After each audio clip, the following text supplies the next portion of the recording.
और 30 अप्रैल के महासंहार की रणनीति लागू करने से पहले राष्ट्रपति पुतिन ने एक इंटरनेशनल कूटनीति वाली चाल चली।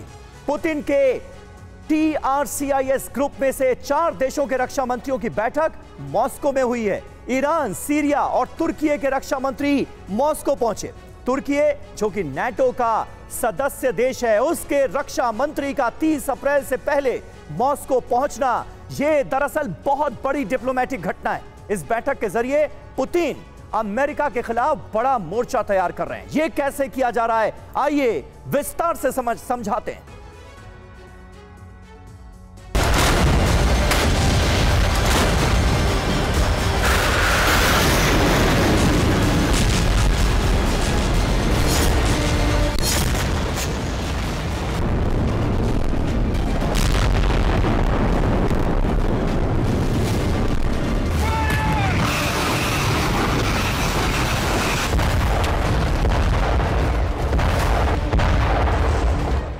विनाश की घड़ी का काउंटडाउन शुरू हो चुका है।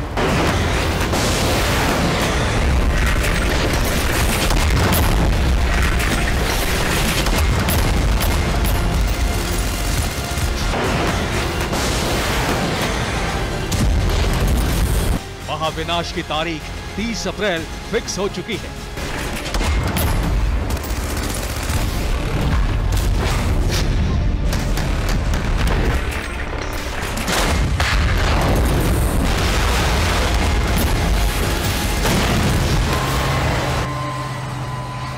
मॉस्को में 30 अप्रैल से पहले जारी घटनाक्रम संकेत दे रहे हैं कि युद्ध में पुतिन बहुत बड़ा रणनीतिक और कूटनीतिक दांव चलने वाले हैं।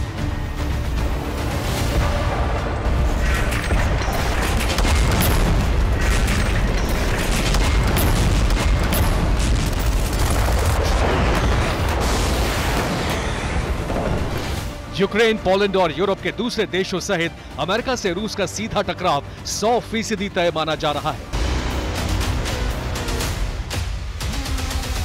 इस टकराव से पहले मॉस्को में एक रणनीतिक और कूटनीतिक मंच सजाया गया, जिसमें 5 देशों के समूह में 4 देश शामिल हुए। पुतिन के ट्रिक्स ग्रुप में 5 देश हैं। T मतलब तुर्की, R मतलब रूस, I मतलब ईरान, C मतलब चीन और S मतलब सीरिया। इन 5 देशों में से 4 देशों यानी तुर्की, रूस, ईरान और सीरिया के रक्षा मंत्रियों की बैठक मॉस्को में हुई।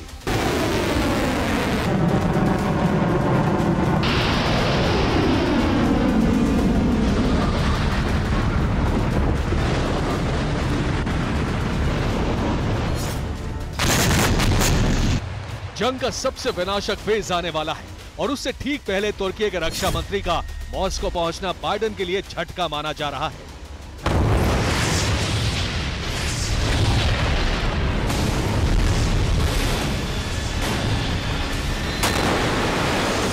तुर्की नेटो का सदस्य देश है, लेकिन उसके रक्षा मंत्री का मॉस्को पहुंचने का मतलब है रूस के साथ सहयोग।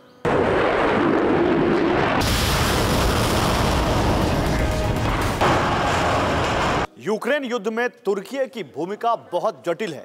वो रूस से S-400 भी खरीदता है और यूक्रेन को बायरक्टार ड्रोन भी सप्लाई करता है। तुर्की का स्टैंड रूस के साथ भी है और अमेरिका के साथ भी। जंग में तुर्की अमेरिका के साथ दिख रहा है और रूस 30 अप्रैल से पहले इस रुख को बदलने वाली कूटनीति पर अमल कर रहा है।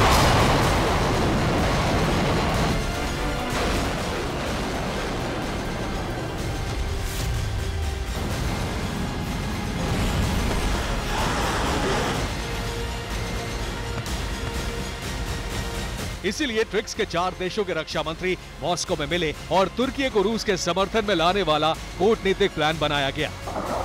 तुर्की और सीरिया का विवाद पुराना है, लेकिन अपने क्षेत्र में दोनों का स्टैंड एंटी अमेरिका है।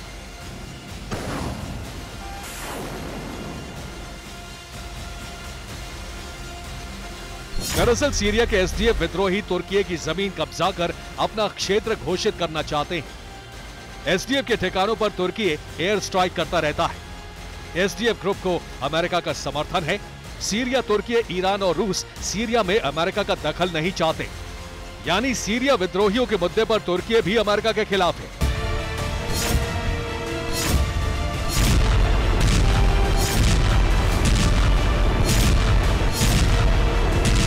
तुर्की अपनी जमीन पर शांति चाहता है और ये कहावत है कि अरब में बिना सीरिया के शांति संभव नहीं हो सकती। तुर्की और सीरिया में शांति का फॉर्मूला है सीरिया से अमेरिका को बाहर करना। इसी समझौते के लिए मॉस्को में रक्षा मंत्रियों की बैठक बुलाई गई।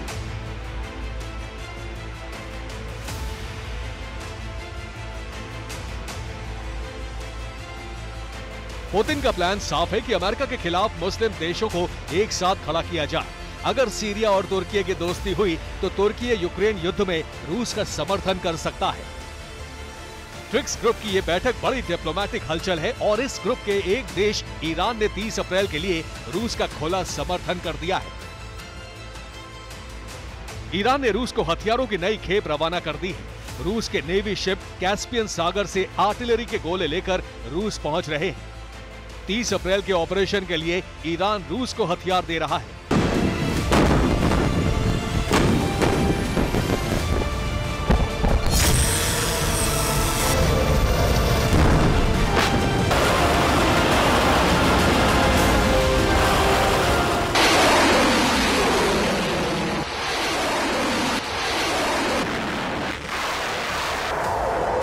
ईरान युद्ध में 3 लाख से ज्यादा आर्टिलरी शेल रूस को दे चुका है। यूक्रेन की इस जंग ने अरब में शक्ति संतुलन के समीकरण उलट कर रख दिए।